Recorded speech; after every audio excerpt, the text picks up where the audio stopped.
Transmission start. Welcome to Where Did the Road Go?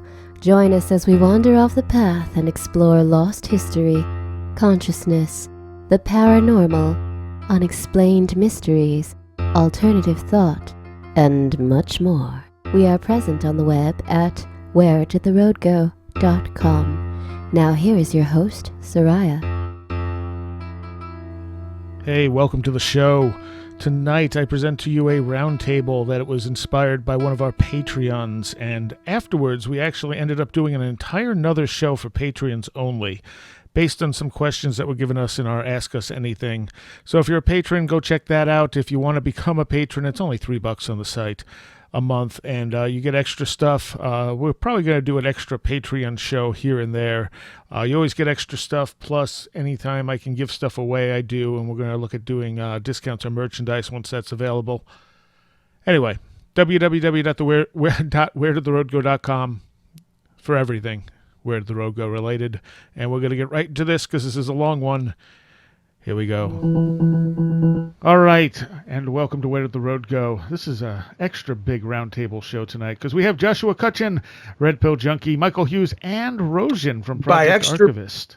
Hello. Don't say hello at once. By extra big, do you mean that we're all fat? Is that what you're trying to say? Yes, that's exactly what I'm trying to say. They call it a plus-sized roundtable. I'm just saying.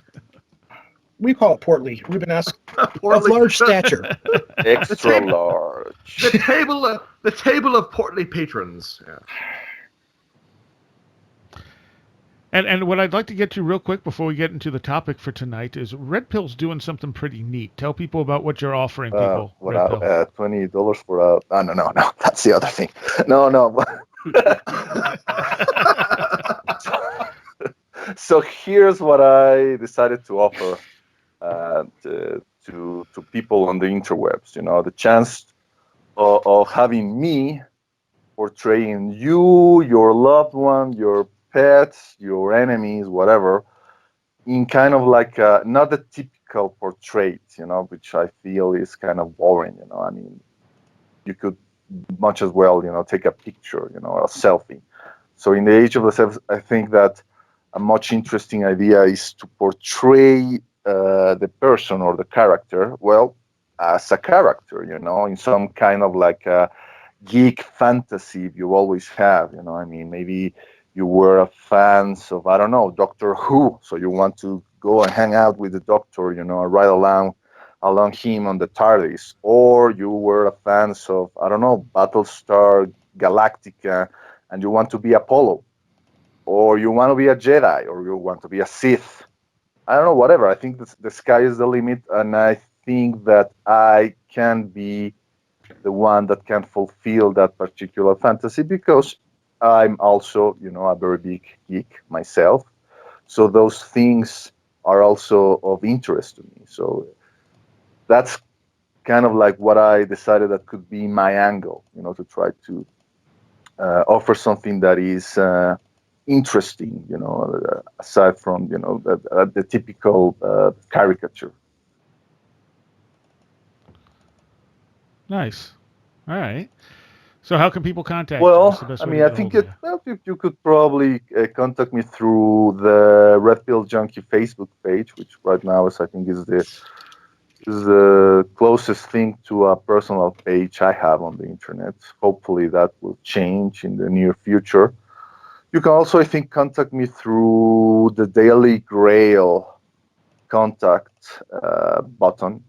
There's a way there in which you can contact any of the administrators of the page, and I'm one of them. So if you can, leave a message directed to me, Red Pill Junkie, that will be directed to my, personal email account. And from there, we can, arrange something about you telling me if you have something specific in mind, or maybe you're not so sure, but you can tell me about your interests and about the things that you like and whatever, and you can kind of like leave me carte blanche for me to come up with something that I promise will be, interesting and funny, but obviously complimentary, and we will work from there. Awesome. And if you haven't seen Red Pill's artwork, go check it Absolutely out because he does fantastic. great Yeah. stuff. It's Yeah, high thanks. quality. Yeah. All right, so our topic for tonight is an easy one. It's a simple one that that a Patreon member had suggested, and they said, what is the evidence that appears to be behind myriad phenomena, UFOs, Sasquatch, fairies, etc. What is the evidence that that is a non-human intelligence? And how do we know it is not a manifestation caused by some kind of collective human unconsciousness? And what kinds of questions can we ask to determine which is the case? Now, of course, this assumes that these phenomena are connected. I mean, there'll be many people out there who would argue that fairies and UFOs and Bigfoot and stuff are all separate phenomena, but we're going to go with the idea that they are somehow connected, and there may be what seems like an Well, intelligence. welcome to the behind first them. 8-hour episode of Where Did the Road Go, folks? I hope not. Exactly.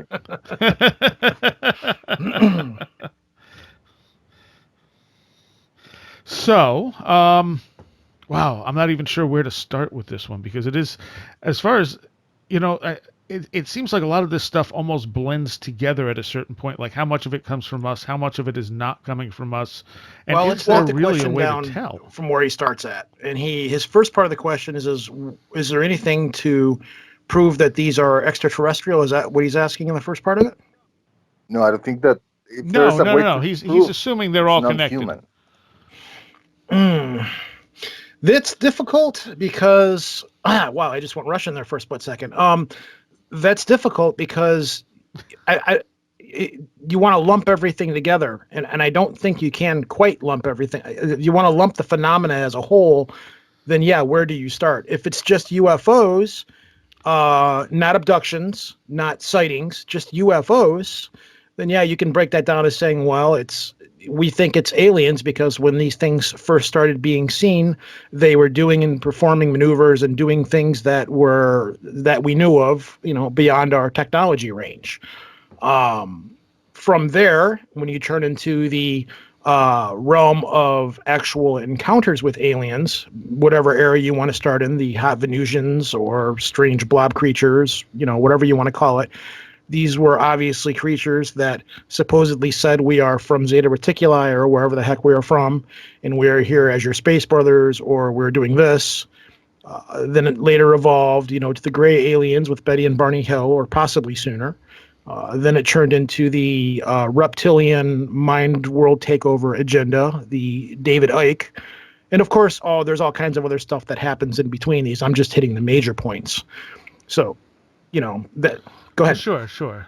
Well, but I think we're looking.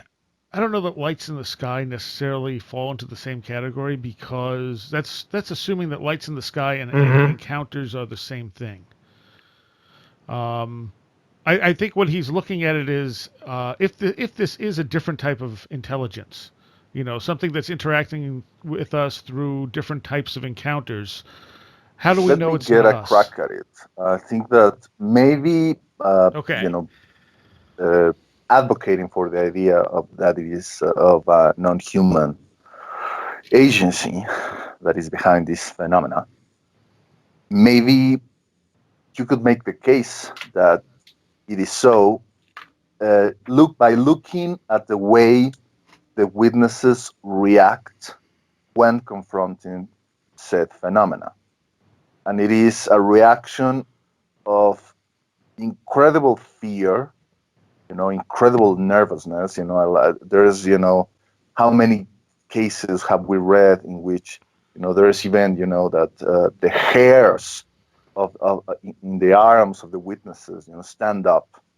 Like there's something almost instinctively in the way that the witnesses react that seems to suggest, not prove, but seems to suggest that the witnesses, the human witnesses, is in the presence of an other, something that is so diametrically and fundamentally different from them that it's so mind-bogglingly difficult to like try to fit in their normal paradigm, and that is, I think, what elicits the fear reaction so often.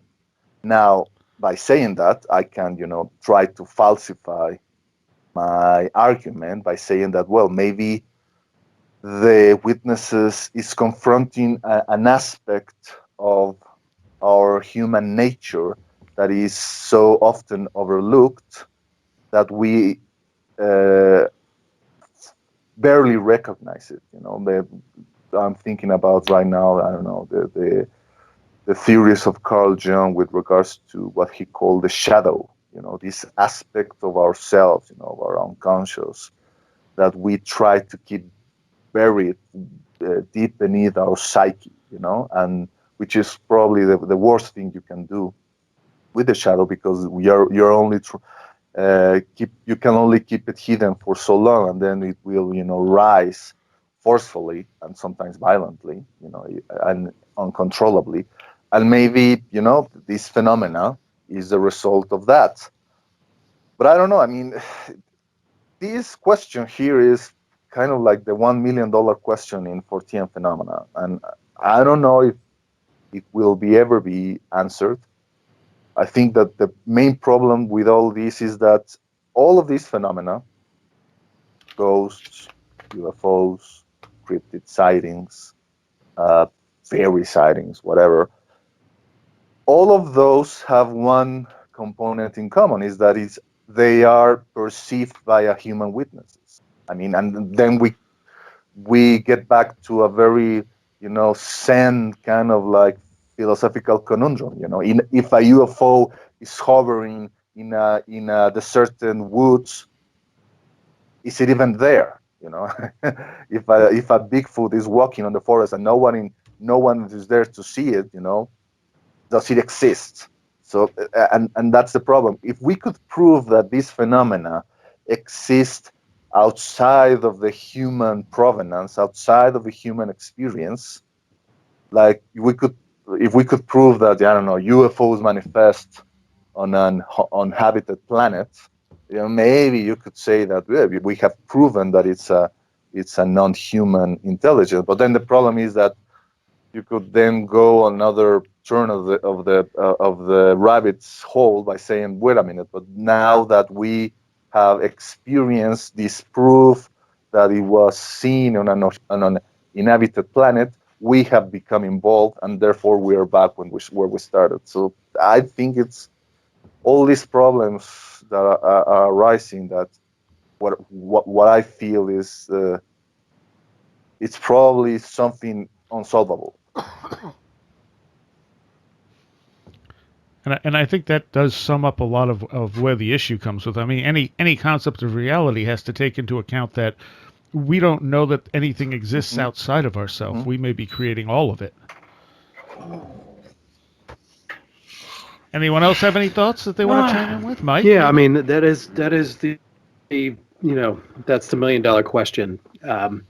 First, I think any conception of the collective unconscious, Carl Jung style collective unconscious, I'm very prone to like that concept. I don't know if I don't know if there's enough evidence to suggest that this collect. I mean, I do believe that there are sort of archetypal elements that manifest in humans, whether or not that's something that arises from our biology, whether or not we just tend to tell the same stories. I'm not really sure, but it's hard for me, as much as it's appealing, to imagine that these things are generated out of some sort of collective unconscious or collective deep consciousness or something like that.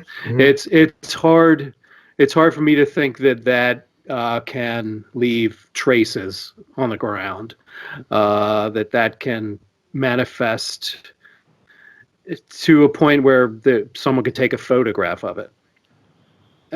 So that's the hard part for me. And while I believe that all of these different phenomena are tied work through our consciousness. They're interested in our consciousness. They seem to enjoy playing with our consciousness. Whether that's us or not, I tend to lean in the direction that it's not coming from us. I think it likes to play with us. I think it enjoys messing with us. The old trickster conception that always gets floated. People who study this stuff in depth, often the tricksterish element.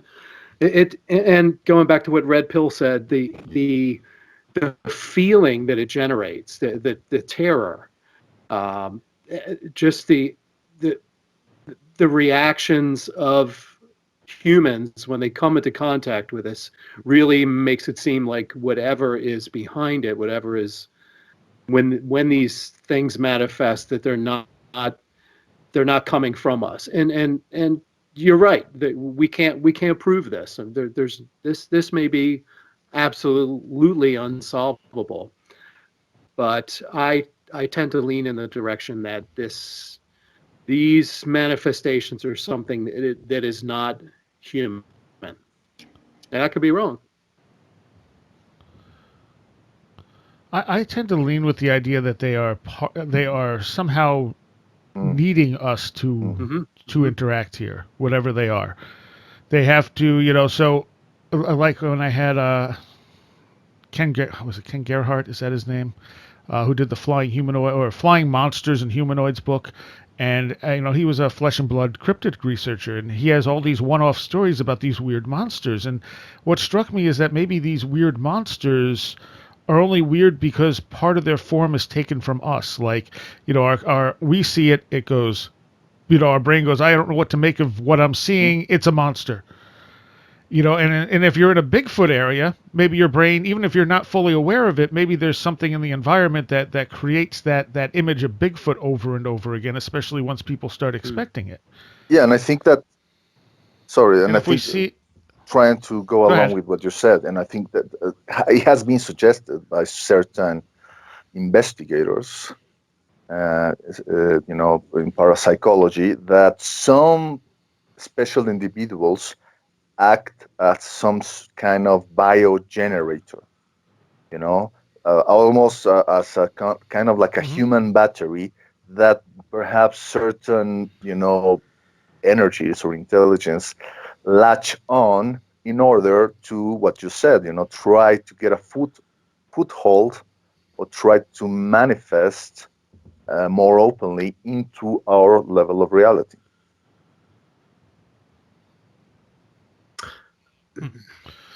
My suspicion is that the real clue to this, and this is again borrowing something from someone I admire greatly, Gordon White, is this concept of redundant complexity. I mean, I think that if this were really higher selves communicating to ourselves, communicating back unto ourselves, that we wouldn't find things like greater astrological truths, greater microcosmic truths, such as the way that the cell is structured, reflected back into ancient civilizations. My contention is that if this is all the product of just higher selves, it's really sort of skirting around the idea that if you adhere to that sort of idea, what separates that from us tapping into a greater sea of souls, as it were, a greater sort of cosmic consciousness of alien souls and human souls, one and the same. If you're going to accept the idea that this is my higher self telling me to do X, Y, Z, it seems to me that you might as well be accepting of the idea that you could perhaps be tapping into something completely alien. Okay. What if it's all of the above? Rosen, any thoughts? Sure. It's such a. I agree that I don't think we're ever going to quite figure out what this is. I think we're going to figure out bits and pieces of it, but since we don't have the whole of it, we're not going to be able to even confirm the bits and pieces that we find. But having said that, it could be any of these things. It could be something of our higher self reaching down. But we've had this conversation before, Sarai, I think, where I tend to wonder if my higher self, or if we know, if it is our higher self, that it would know to an extent that we're kind of simpletons and to not make it so complicated. But it's the only way I can really put it. Listen, I know you're an idiot, so I'm gonna write this slow because I know you can't read fast. That kind of mentality. But there's also the concept of the tulpification out there, that some of this stuff we're maybe willing to be into existence. It could be a vast combination of all of these different things, and we have, being human beings, we have this kind of limited perception in a lot of ways because we are the only thing that we know. And until we encounter something other than ourselves, concretely, for sure, without a shadow of a doubt, encounter, say, an alien, we have nothing to compare any other kind of consciousness or ideology or anything to. So the only thing we can go back at is to look back at ourselves. When I don't think that, we can't fully conceptualize or grasp if this, the trickster concept, if this stuff is out there, or so forth. We have this mundane, I don't know, I don't want to call it arrogance to want to apply, like when we okay, well, if we're going to meet aliens or run into an alien intelligence, we're going to assume it's like us. And I don't think we can do that. I don't think that that's fair to do that. And so we're not going to be able to understand it if we do run into some kind of an alien or being or intelligence or whatever it is, that we're not going to be able to, we shouldn't try to impose ourselves on it. We're not going to be able to understand it. So if this is some kind of alien presence phenomena thing interacting with us, of course we don't understand it because it is an alien phenomena. Does that make sense? Am I making any sense with what I'm putting out here right now? Of course. Yeah, absolutely. Yeah. Yes. This reminds me of recent news that popped up in the internet this week about this study. I think it was conducted in England, of asking readers of fictional literature, novels, about who reported how they felt, the characters of the novels, like cropping up out of the pages of the book, and like entering into their life, like hearing the voice of the character, interact with them, even after they close the book and put it down, and if that happens, by simply reading a novel, and if there is also the case of many writers who really feel like, the characters they are writing on, attain a kind of like independent life of their own, like almost like they get mad, when they decided to like stop writing about them, or like cutting their lines short, like, hey, wait, I have something to say, and like, who's running who? So this is just a tiny example that showing the complexity of trying to figure really what the hell is going on. Yeah, I mean, I can say, being a writer of fiction, that sometimes it feels like the characters are real independent entities, and I never feel like, when the writing is not working, is when you're trying to force the character to do a certain thing, or to follow a particular plot that you've got sketched out. And what you'll find is a character saying, no, I'm not going down that road. I'm not going to do this. And then I think one of the lessons every writer learns is that you need to follow where that character is going. And that's when you start to really hit pay dirt with your story. And that's why, there's always a sort of there are writers who extensively outline and plot their books, and those tend to be formulaic. I think the writers who just sort of let the story go by itself, they have a general idea of where it's going, and maybe they're pretty sure how it's going to end, but that the real magic of fiction writing is when that stuff just starts to happen by itself. And I read that story too, and it was really fascinating. These people would, a very large percentage of people, after reading a novel, would the character would remain alive, would actually talk to them. They'd hear the voice of the character.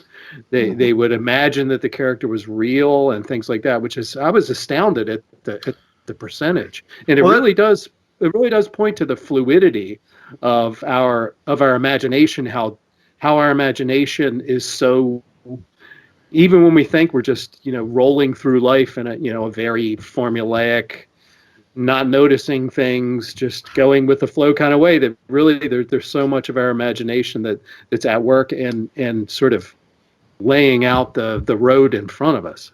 Well, I mean, the fluidic point, the fluidic rather word that you brought up is, I think, a great sort of touchstone for this idea, because you can only divert and guide art, I think, and that doesn't necessarily just apply to literature, but it applies to all sorts of art. I mean, things happen in the creative process that you cannot control, and things want to go certain ways that they will go, and I think that sounds like an odd concept to someone removed from that sort of creative process. Absolutely not.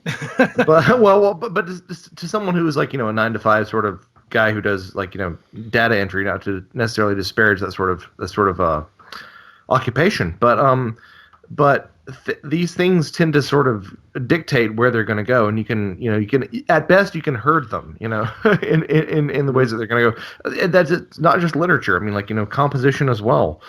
Things tend to go in ways that, hey, that would be a really cool way to go, and you find out this entire extra section just sort of blossoms on its own in ways that you hadn't expected.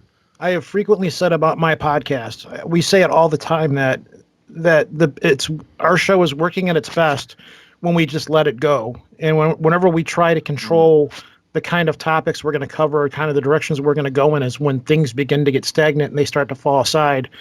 And we've really noticed that when we just say, to heck with it, let the train go where it goes, and let's just try to keep it from going off of the tracks, is when things flow the best. We're good at that on Where Did the Road Go? Yeah. Where did the road go? Yeah. Well, But it's fun when it goes off the track. That's where the most free ideas and free of thought comes from and everything.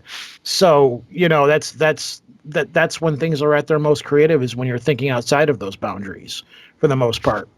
Yeah.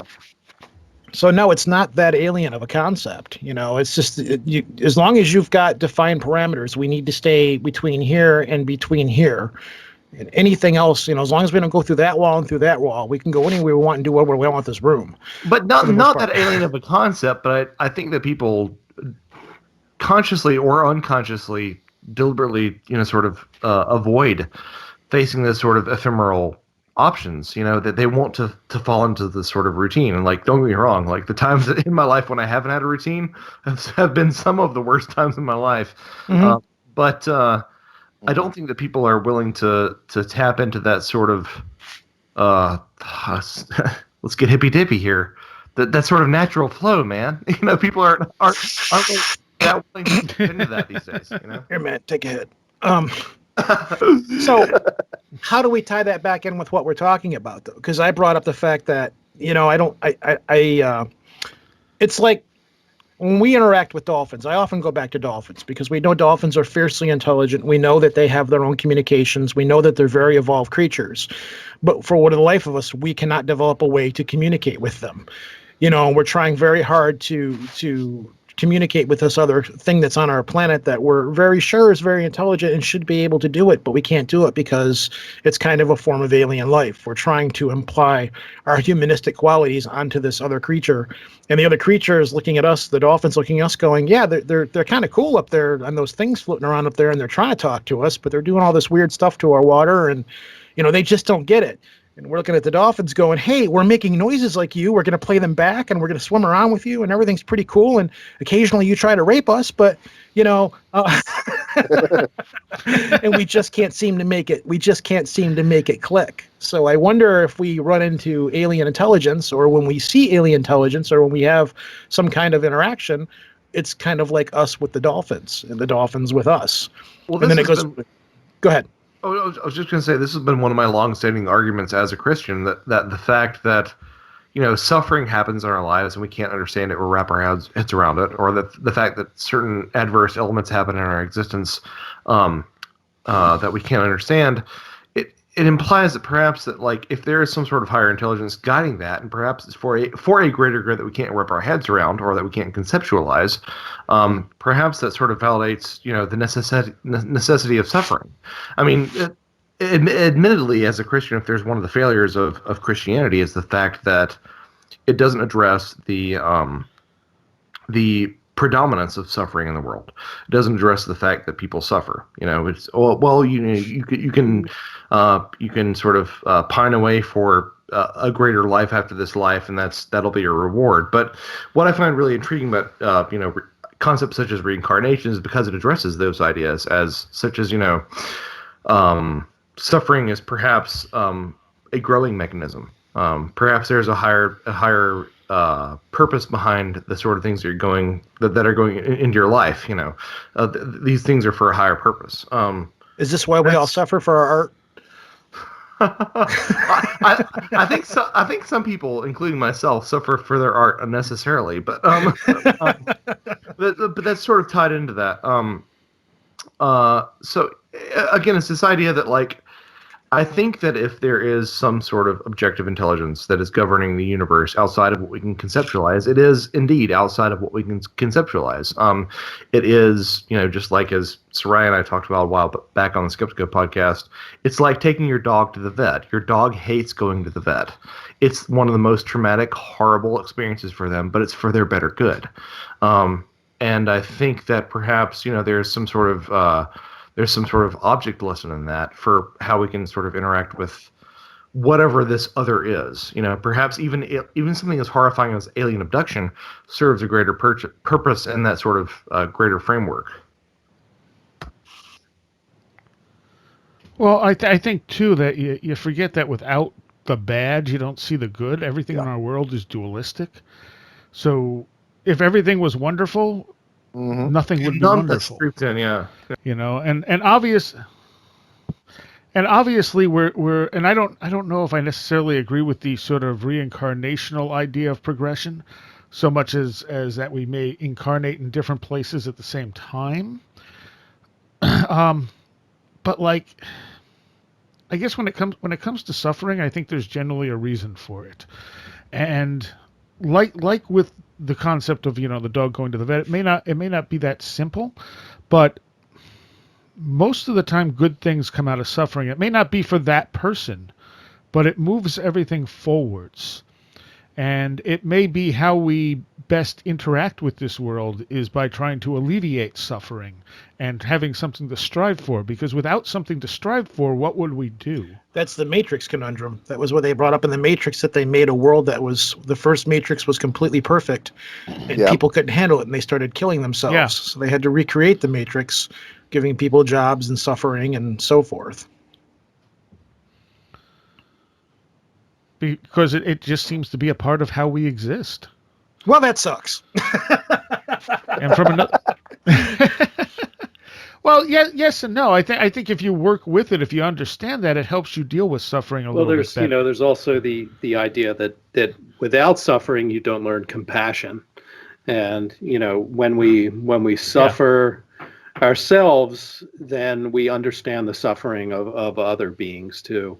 And if you want to look at it from a Buddhist perspective, one of the noble truths of the Buddha is that all life is suffering, and the key to getting off the wheel of suffering is to understand that, to develop compassion, become a bodhisattva, and make the purpose of your life to alleviate the suffering of others. Wow, how did we get here from the alien? That's what I was trying. That's what I'm trying to figure out. That's how but it's a winding train, but it's all on the same track. It's just a very winding, train. I think what we're sort of getting around to is the fact that you and the other and whatever consciousness there is in the universe are all one and the same. So at some sort of basic fundamental level, it doesn't really matter if your higher self is an alien. It doesn't matter if your higher self is yourself higher. It doesn't. None of that stuff matters. It's just. This sounds sort of pedantic and elementary, but like consciousness is key. Like it's just like it's almost a matter of fact. Like there is this well of stuff that we were tapping into. If you want to conceptualize it as an extension of yourself, that's fine. It's probably true. If you don't conceptualize it as something that is other than you, it's probably true. I think there are multiple answers to this question. I think it's sort of what our discussion is getting at here. I had a lot of unusual encounters as I worked with different magical things early on. And at some point, I realized that, like, growing up, I used to have this constant repeating dream of this black shadowy thing chasing me. Scared the hell out of me. Had it again and again and again. And at a certain point in working with different things, I realized that shadowy thing was my true self. And the minute I realized that dream never recurred again. I often find that if I have recurring dreams, it's something I need to figure out. And I think that was the first time that ever happened, where I went, oh, so that was me. But it didn't feel like me. It didn't seem like me. And it led to other revelations similar to that, like where I literally sit down and go, okay, so I'm interacting with this thing, but is this thing just another part of me that I don't quite understand yet? Or is there a separate intelligence there? And there's only been one occasion where I sit back and say, this might be a separate intelligence. I don't know if I created it, but it might actually be a separate intelligence. Almost every other incident, I'm fairly confident, is some aspect of myself. Did you ever wonder if some of this stuff is just sitting back playing a joke on us or playing jokes with us? Like, hey, let's put the little hamster in a maze and see what happens. You know? Well, I suspect that, like, I think there's certain phases to wrestling with Fortiana that are akin to the phases of, the stages of grieving. I think that there's this initial stage where you want to believe that everything is objective. Like, there are, giant hairy men running around the woods. There are flesh and blood aliens coming down on some old spacecraft. And as you progress through that, you realize that everything really boils back to these sort of fundamental qualities.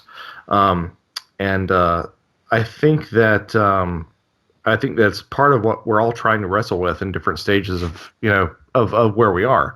Is it our higher selves? Well, yes. Is it an objective intelligence? Well, yeah, that too.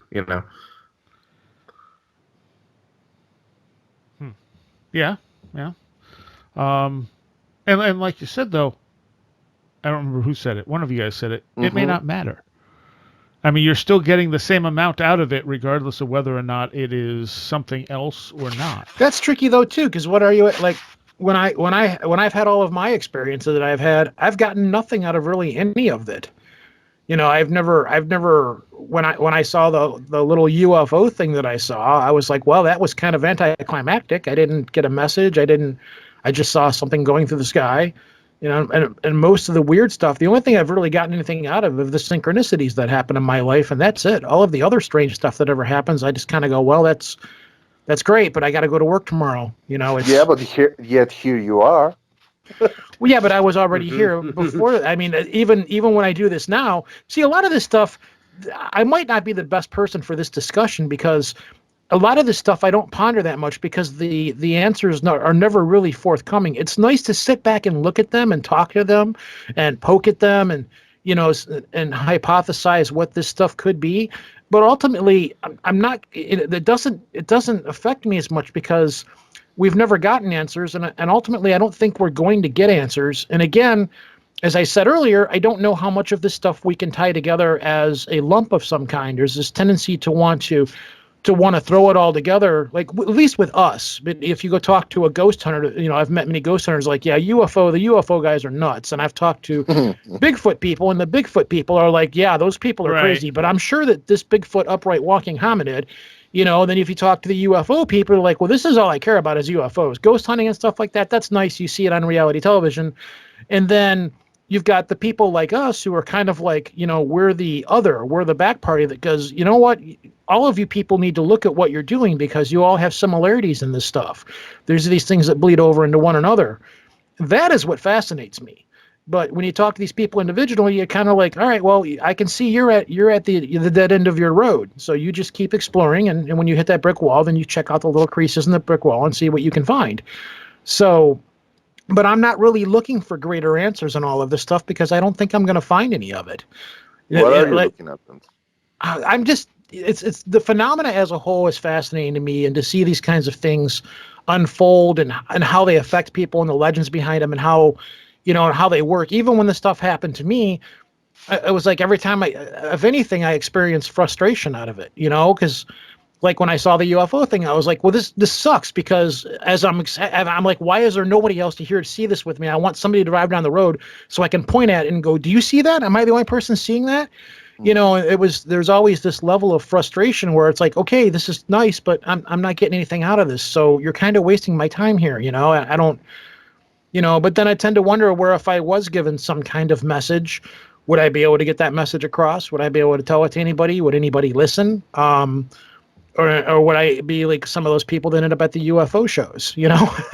It's a very slippery slope. It's when somebody has an experience and nobody believes you.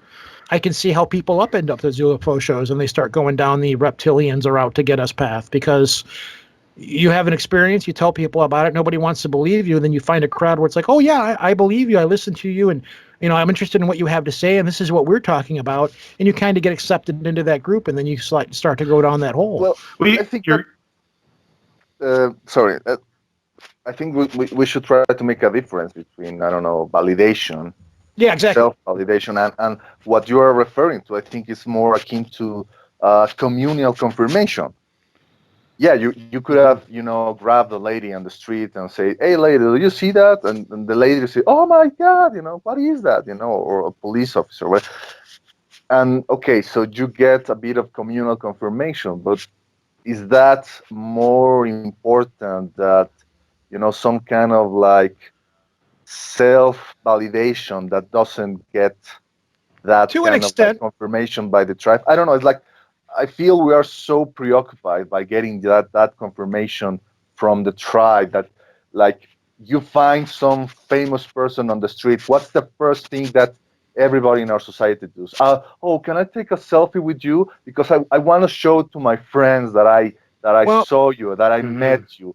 Even that, though, in itself is limited, because you go back to a phenomena like the Phoenix Lights, where you have a city of people that saw this thing flying overhead, and quite a lot of them were convinced that something weird was going on. And then you have the mayor at the time of the city saying, oh, yeah, I saw something too. He didn't say it at the time, he said it later.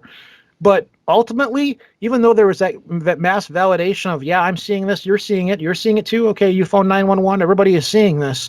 In the end, it really didn't seem to make that much of a difference, and it happened again in Stevensville, where people all saw this phenomena happening.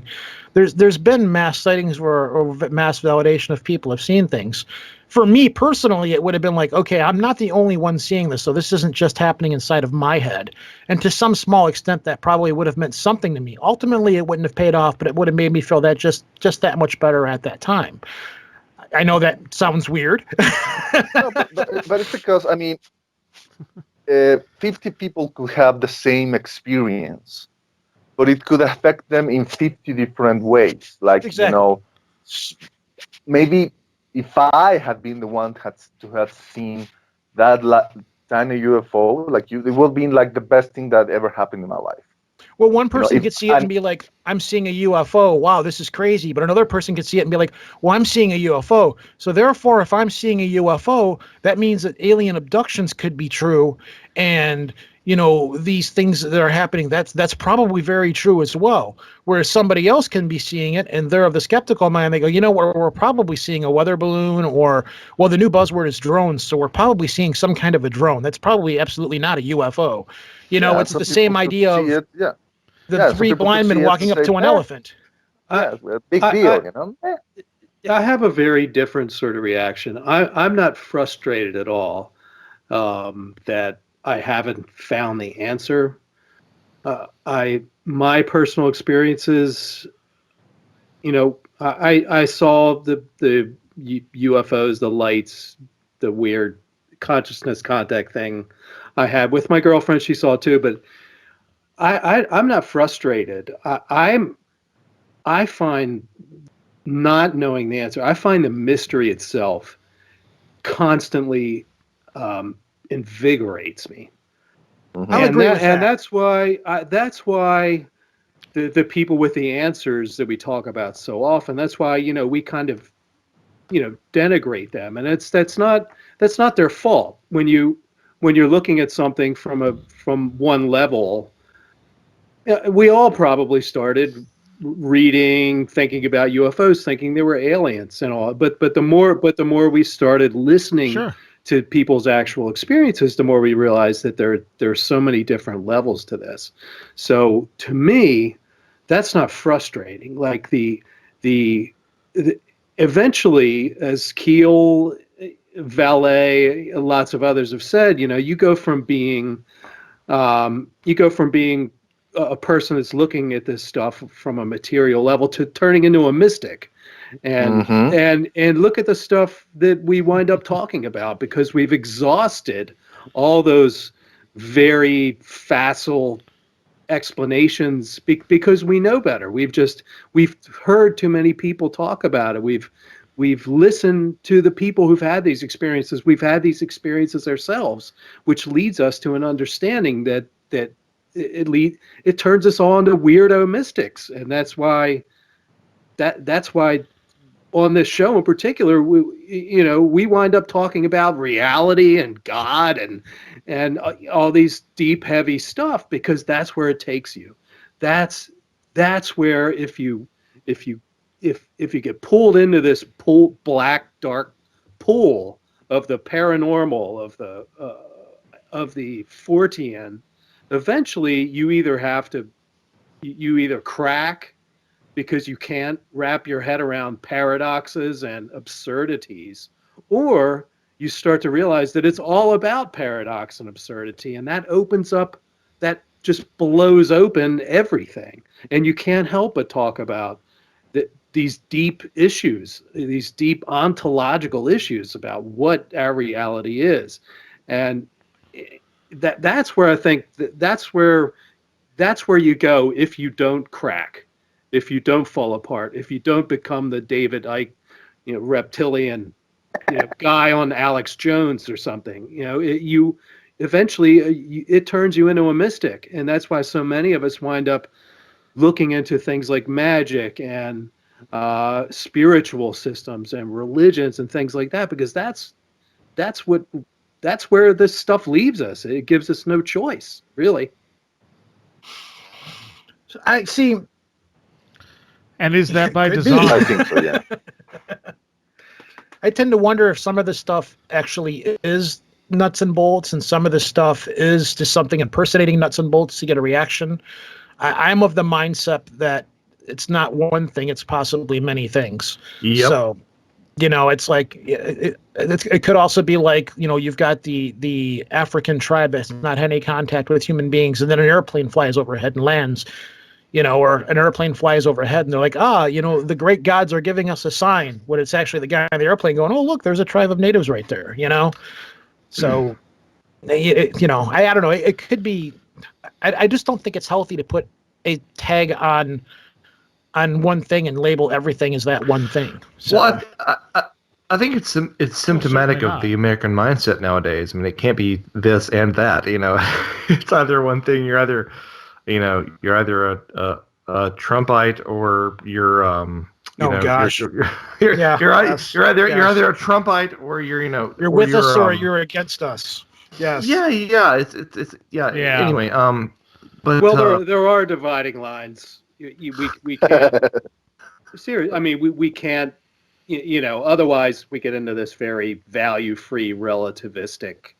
So I mean, but at the same time, Mike, I become frustrated with the lack of nuance and lack of gray area. Oh, sure. Well, that's of course. You can be anti-empire and anti-Trump at the same time, and sure. I think that's a very valid standpoint that's sort of getting lost. Anyway, setting aside politics, I think that, like, something that I've been arguing for a while is that you can endorse a nuts and bolts paradigm, but if you insist that it must be nuts and bolts in terms of the extraterrestrial, or the UFO phenomena, it's a bit myopic. If you accept the idea that telepathy is a reality in extraterrestrial contact, which is sort of a accepted fact amongst even the nuts and bolts people who are endorsing, this very scientific little green scientists coming to Earth sort of hypothesis.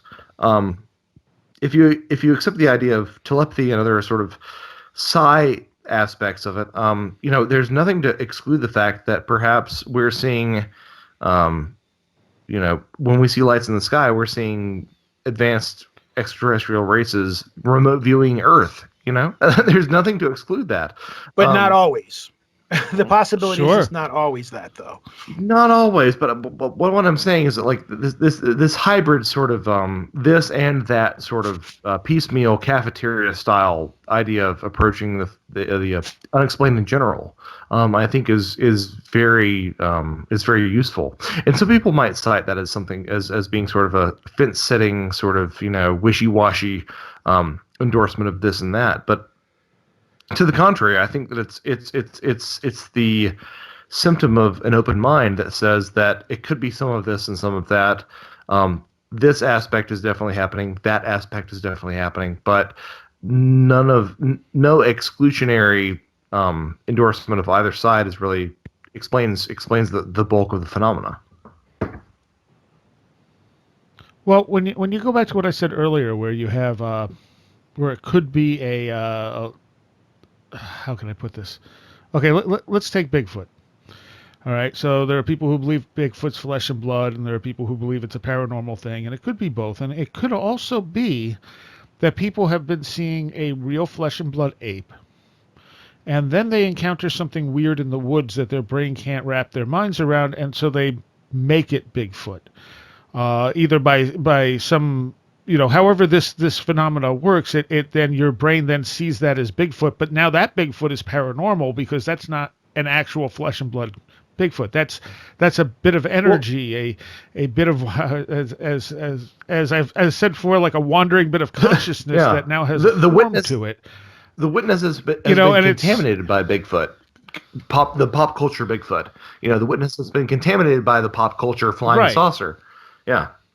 Well, it's like, Josh, it's like your research with UFOs and fairy folklore. You have, as you've pointed out numerous times, very well, that a lot of UFO abduction experiences are very similar to many cases of fairy folklore abduction. And, you have a situation here where it's like, well, this story's been around for a long, long time. It's just the dynamics of the story have changed.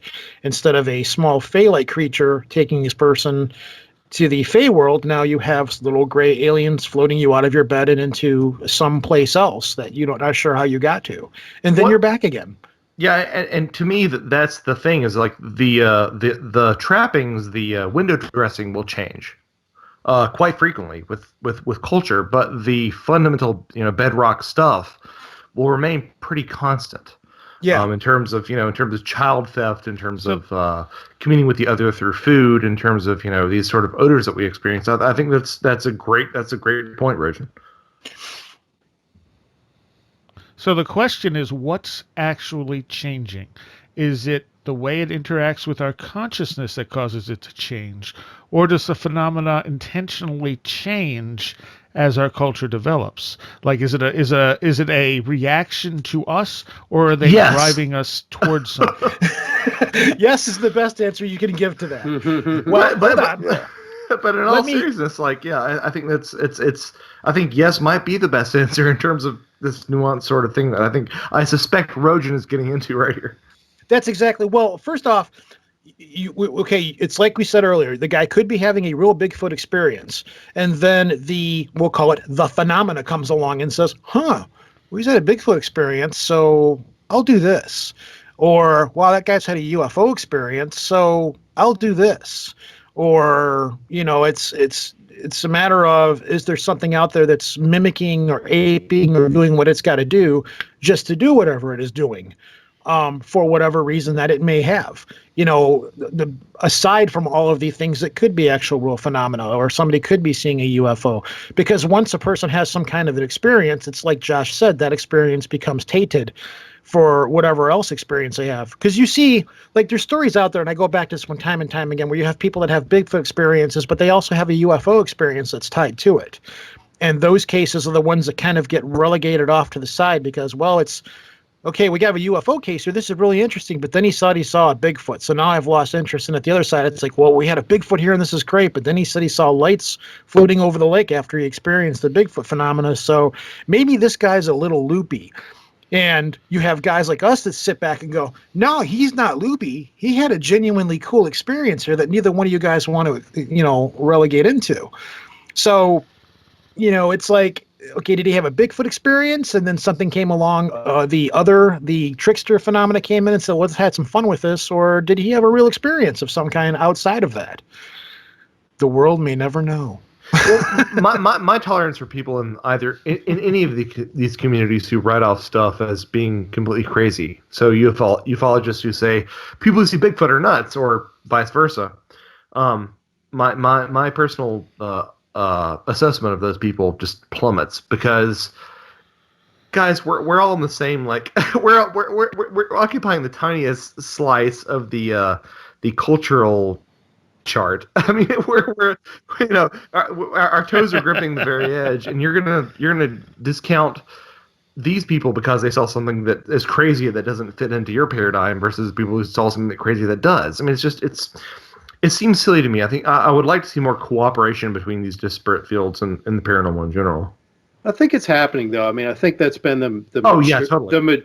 the maturing of the Fortean field, and we still tend to sort of stereotype folks, and they do exist. There are the people who've carved out their little niche phenomenon, and they're not going to dialogue with anyone else. But I think, and even in academia with people like Kreipel, I think what we're seeing is, and we're not really the vanguard of this. I mean, Charles Fort, Keel, Valet. This is something. This is an approach that has just gathered steam over time, and now I think when you talk to the people who are the leaders in these subjects, they're very much more open to the fact that they're more, let's just say, they're more interested in the commonalities than trying to ghettoize all these different, UFOs here, Bigfoot here, things like that. And that's a progression. And I think that's an evolutionary progression. And what we're trying to get at now, and what we tend to circle around a lot, is exactly the question that started the conversation tonight. Is this us? Is it something else? If it's something else, is it a bunch of something else's? Or do we look at the commonalities, and when we pull the Bigfoot string, we're actually yanking on the UFO string and the ghost string and the magic string and all that? And are they tied to something that's sitting in the middle of all these strings? What's in the middle of the spider web? What is there something, or is it many things, or is it us that's generating it? Are we just tapping into some energetic force that shapes itself to what we think we're going to see?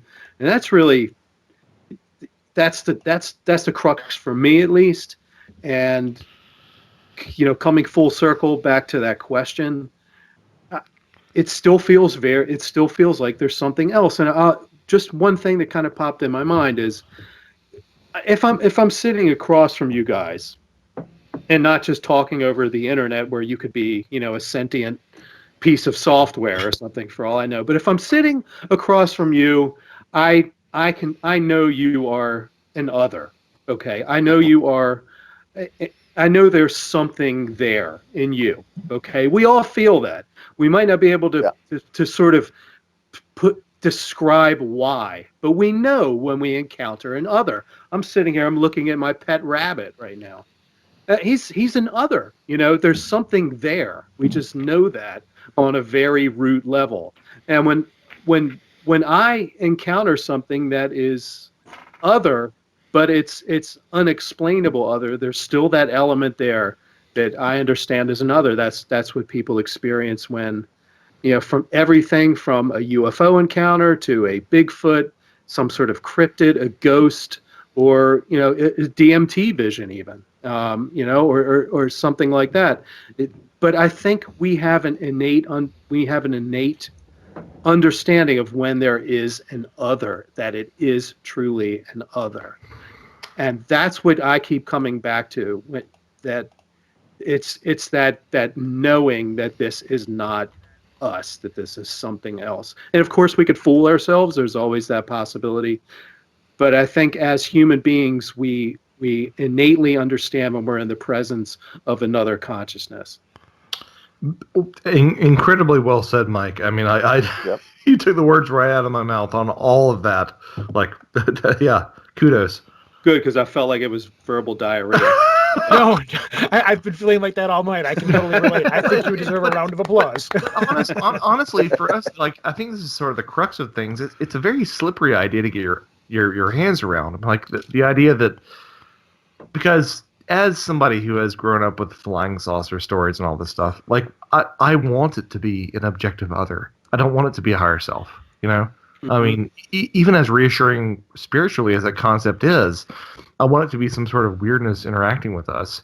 But again, I think part of the way that you can reconcile that is that the fact that everything is everything. So, you know, yourself and other intelligence, it all sort of taps into this universal consciousness that sort of defines the reality as we know it. But yeah, it's one of the slipperier concepts that we've.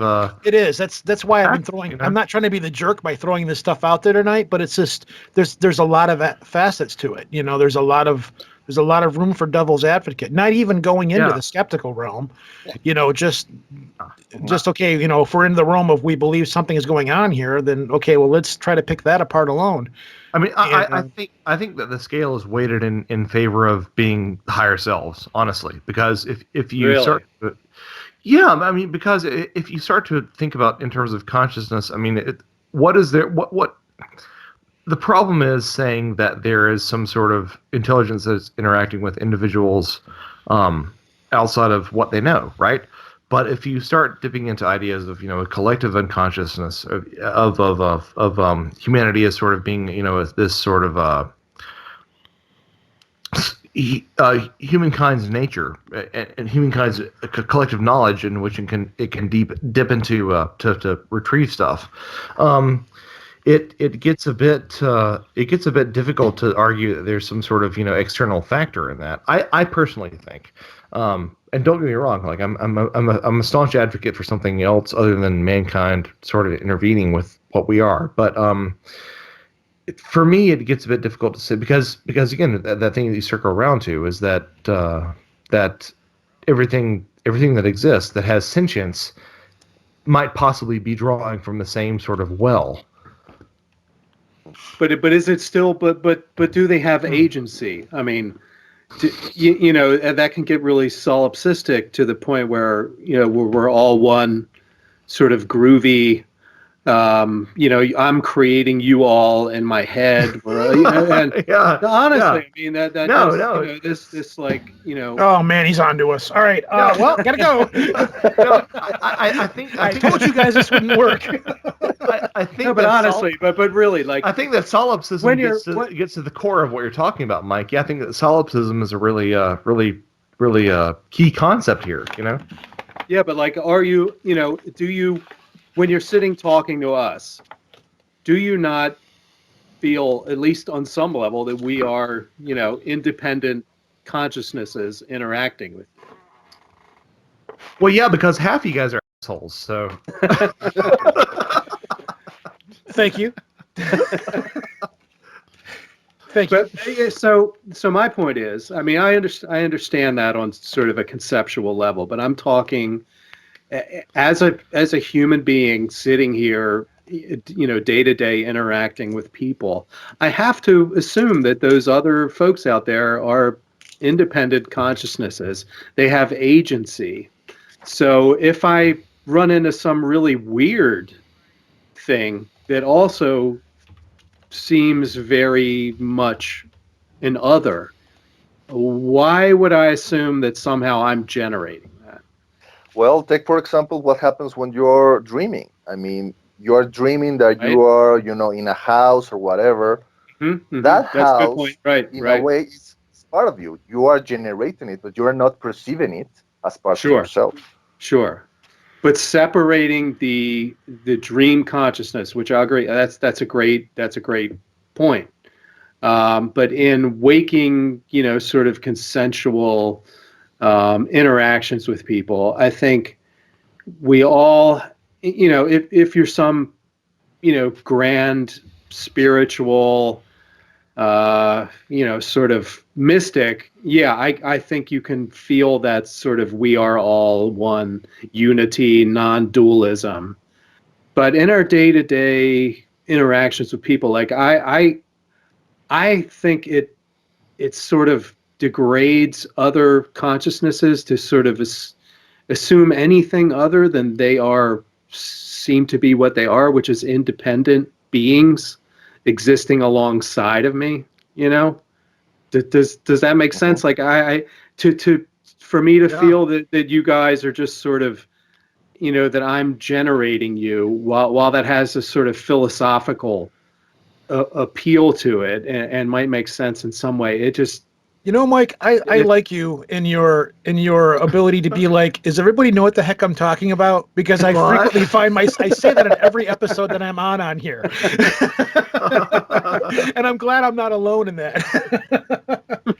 Midway through sentence, you're like, am I making any sense at all right now? And I should try to clarify that I'm not really sure I know what I'm saying, but I hope I do. What if we all live in our own worlds, but they are interconnected with everyone else's world? So in a sense, we all have our own realities, our own probable universes that interact with other people's probable selves, but aren't I think that's exactly what it necessarily is. the primary. I've always believed that. I always believe that your reality is squarely your reality for the most part, because unless you can physically be inside of someone else's head to experience what they're experiencing and think what they're thinking, which in my opinion would be maddening, But this gets into awkward sort of alternative facts territory, right? And like at what point do you draw? At what point do you draw the? And look, I'm sympathetic to issues of perception, issues of interpreting facts certain ways, but like at some point, a cigar is a cigar, right? To misappropriate Freud. If Soraya walks over and punches Josh in the face, right? I'm not gonna think, wow, I'm experiencing this in my own universe. So I'm just. Well, you're not feeling the pain that one of them is feeling. So true. Soraya would never punch me in the face. It would be a huge disrespect. Yes, but that's what I mean. But these, I mean, that's very true. That's what I keep coming back to it. I don't want to sound like the objective, realist, wacko stick in the mud. And yes, I've been doing that all night. You're fine. We all can't get in each other's heads, sure, but we all exist in sort of we share this consensus. And there's certain things like, yes, Soraya might not see the shade of red that I can see, but he's generally seeing that pair of pants that person's wearing, and generally we're interacting with that person in a way that is, pretty much objectively verifiable. We can all agree on it. We're all spheres within spheres within spheres. Right. Exactly. So I believe when this weird thing comes walking into the room, and Soraya sees him, I see him. We all see this thing, and then it disappears, and we'll go, "Holy crap! What was that?" But if we feel that this, whatever this entity was an other, was not us, yet we all experienced it. We all have sort of confirming things. Do we say about, yes, it had 3 heads? Did you see its red eyes? Yes, I did. Blah blah blah blah blah.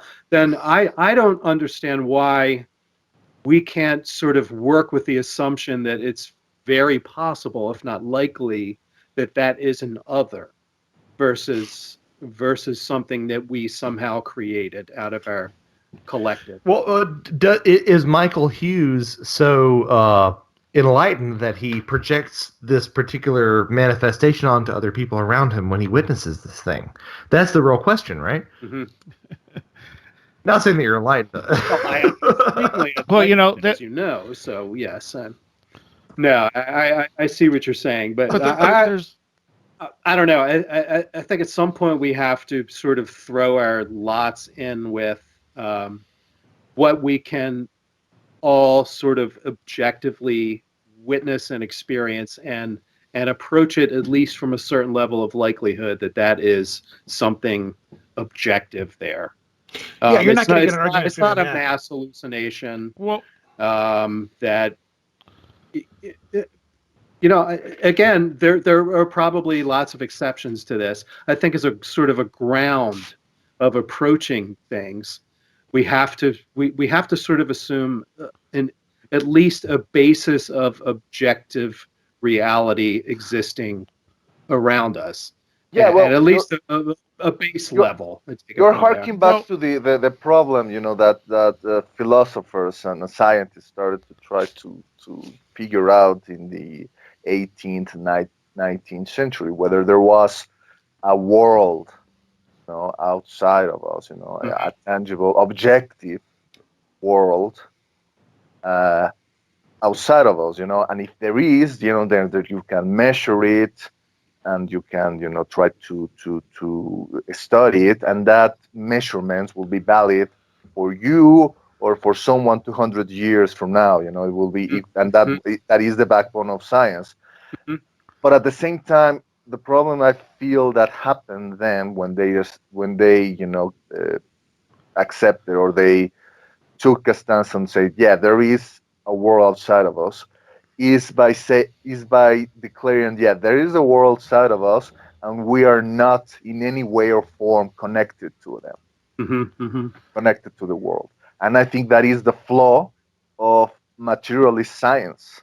That by saying, yeah, we can objectively study the world, but we're not altering it by the mere act of observing it, because they didn't acknowledge that we are forever connected in ways that we are not even able to control. I feel that maybe that's kind of like the distinction we should make. Yeah, there is kind of an objective reality or world, but in a way we may never perceive it completely. We may never be 100% objective, because we are part of the world. We are part of this jigsaw problem. We don't have the means or the capacity to really observe reality from this detached vantage point, that science claims to have achieved, but I think that is kind of illusory. I would say, though, one of the experiences I had was when we were on the edge of the graveyard on the cliff, and I've talked about this enough times. I'm guessing most listeners know this story, where the tree was shaking and we could feel something jumping up and down on the other side, but only two of us saw it, and the other person didn't even see the tree moving. So that's not, well, he didn't perceive whatever entity. I mean, there was a physical movement of this tree, and if nothing else, he should have been able to perceive that as well, which suggests that things aren't as cut and dry as that we're all experiencing a shared Another reality. good example of that is the Fatima sighting that happened on October the 13th, 1917. Yes. 5,000 people gathered at Colba de Iria. Some people were devout Catholics who were absolutely convinced they were going to observe a miracle. Others were staunch atheists who were there with the purpose of laughing of these gullible, peasants, who still believe in superstitions. And all of them saw something. But here's the interesting thing: if you these Portuguese researchers, Joaquim Fernandes and Pina Darmada, they read the original reports of testimonies that were gathered by the Catholic Church, by the parish, and they were kept there, in some kind of parish records. They read all of those accounts, and there are differences in what people saw. Some people saw the ball of light, which had the color red and blue, and others saw it like going from blue to red. or going from blue to yellow or whatever. Some people saw some aspect of the phenomenon, so people saw it in a different way, not completely different, but there were differences. You know, and I think they were going beyond the typical idea of, well, you know, the cones and rods of the on the eyes of the witnesses, you know, give variations to the length of the light that they perceive. Therefore, that's kind of like the like the problem we have with the goddamn Twitter thread, you know, 2 years ago or so. But there was something else, you know, there was something else about how people perceive that, which, yeah, goes to show, you know, that how there are something in which our own consciousness is, yeah, in a way, filtering down, processing down a given phenomena, which will, you know, like bring out like a different interpretation of it, but not sometimes it's a similar interpretation to another different witness. And you know, it's interesting. You know, I've also read of how some people don't see the UFO that is kind of like in front of them. You know, so uh, it's something to take into account. Yeah, but I totally agree. But would that not indicate, especially look at Fatima, that there is a stimulus Yeah. that is there, that is something that exists in the environment, and that, I mean, I completely agree that whatever this, a lot of these things are, our consciousness interacts with it and filters it and shapes it. But I feel like it's probably possible to agree that there is a stimulus that exists outside of us, especially in something as huge as Fatima. Well, you know, unless it's a tulpa sort of thing. Sure. And the expectation is generating. I've always suspected in the case of Fatima that the phenomenon fed upon the energy of the people gathered there. You know, you see this escalation in Fatima from the three original witnesses, the three little, you know, shepherds. Then they tell that they saw this lady and they saw these wonderful things, and the rumor, you know, starts to spread about around the neighbors. Then some people go there to check that out, and you know, they see something too, and they spread the rumor, and the numbers of witnesses start to increase slowly until you have the final phenomenon, the final crisis. You know, so I'm really suspecting whether the phenomenon needed that escalation of witnesses, you know, that energy generate the witnesses in order to, you know, have that dramatic manifestation. Well, the thing with Fatima that keeps on getting to me is, like, at least, I don't know, someone correct me, 10,000 people, right, saw it? 10,000? That's the estimate, right? Something like that, right? Many thousands, yes. Yeah. It So where are those accounts?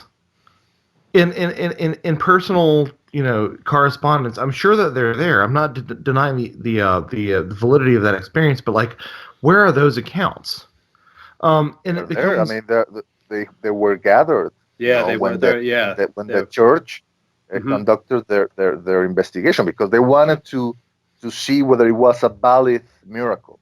I mean, so is there a vault in the Vatican where I can, like, find these collected accounts of witnesses? There are books. I mean, probably gathered stored in Portugal.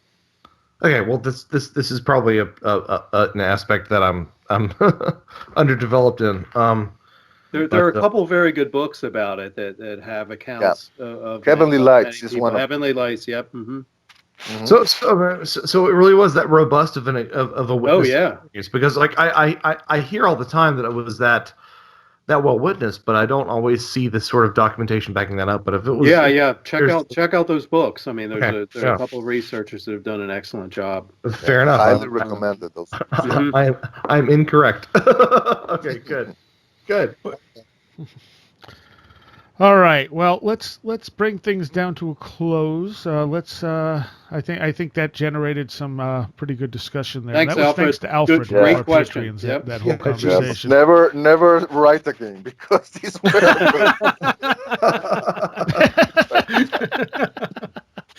That's kind of mean to say.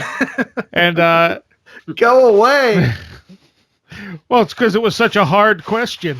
But anyway, yes, you can become a patron of the show for $3 a month at where'dtheroadgo.com, and I'm trying to regularly throw out some posts so people can throw questions in, but you can just submit them anyway. And especially if you're a patron, we'll either do a show at some point or do a patron only type of thing, depending on what the questions are. So yeah, let's go down the line and tell people where you can they can find get a me hold of at you. the Rojan? Project Archivist podcast at www.projectarchivist.com. Any place you can find podcasts, you'll find us. We're also on Stitcher, though I don't really seem to promote it that much, but we are on Stitcher. The only thing we haven't really been up to date on is any kind of YouTube thing or anything like that. I'm going to try to get to that a little bit down the road. That's pretty much it. Okay. Well, if you want to find Joshua? my philosophical ass kicked, you can find it here at wheredidtheroadgo.com, as we did tonight. But you can also find me at joshuacutchin.com. My books, A Trojan Feast and The Brimstone Deceit, are available through Barnes & Noble and Amazon.com. And Red Pill, if people want portraits from you Sure. of any kind, You where can can they find try you? to find me at Facebook, Red Pill Junkie Facebook page. That's where I publish the illustration work and also links to recent articles. For example, I have started to write once again on Mysterious Universe. My most recent one was published, I think, a couple of days ago. It was about the OA, I think. So that, I think, will be of interest to you, Soraya, because it involves the OA and also Carlos Castañeda. Oh, nice. All right. Yep. Mike? MichaelMHughes.com. Michael M. Hughes on Facebook and Twitter. And the third book of my trilogy, I'm happy to say, is on its way into production, my Blackwater Lights trilogy, which is all about Fortean stuff, but it's wrapped up in a nice fiction package. And so I'm hoping that will be out in late spring, early summer. Yeah, and as someone who has read Nice. 2 of the 3 books that Mike's written, they're great. I love it. Mm-hmm. I've been bugging him for a while. Like, when's the next one coming out? So I'm excited. Well, I say the same thing about your book. So let's have a happy mutual fan admiration thing here. Because Speaking of which, there is a book coming in May. Yes. Which Joshua and I were involved, and a lot of other really, really cool contributors. It's called UFOs Reframing the Debate. It's been edited by Robbie Graham, who wrote Silver Screen Saucers, and it's going to be published by White Crow Press, I think. And boy, does it look good. That's going to be a big read for this community. So, I'm really looking forward to that. And a great cover. Who did the cover? All right. Some guy, It really is a great cover, though. It's a great cover. It's a great cover, Miguel. Yeah, man. All right. Great as Thank you, always. guys.